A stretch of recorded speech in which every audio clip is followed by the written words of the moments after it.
اکثر مجمع ذمہ داروں کا بیٹھا ہے، یہ عشر نہیں ادا کرتے، عشر نہیں دیتے، مالدار زکوٰۃ نہیں دیتے، تاجر زکوٰۃ نہیں دیتے، ذمہ دار عشر نہیں دیتے۔ اللہ تعالیٰ نے بڑی تقسیم کی ہے، اگر زکوٰۃ اور عشر کا نظام صحیح ہو تو کوئی دنیا میں بھوکا نہ سوئے، کسی کی بیٹی کی عمر نہ ڈھلے، اس کو ہاتھ پیلے کرنے کے لیے ہر وقت اسباب میسر ہوں گے اگر مالدار زکوٰۃ دیں، ذمہ دار عشر دیں۔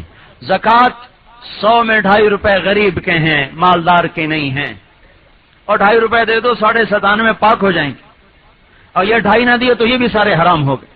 اتنے بڑے مٹکے میں دودھ کے اتنے بڑے مٹکے میں ایک قطرہ پانی پڑ گیا اس کا پیشاب کا، اب کوئی پی سکتا ہے؟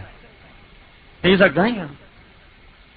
میں کھڑا تھا تو ہمارا نوکر وہ دودھ لے کے آ رہا تھا، بڑا مٹکا گائیں میں، میاں صاحب میں صرف ایک چوک کا پیشاب دا پیا، ہرج تو کوئی نہیں۔ میں کہ پتر ہوں کتیا نہیں پیوا، ہوں ساڈے پیون تو کوئی نہیں۔ اس کی ہمت نہ ہو گئی اتنا زیادہ دودھ ضائع کر، میں ایک چوک کا ڈٹھا ہی بس، اور کوئی نہیں۔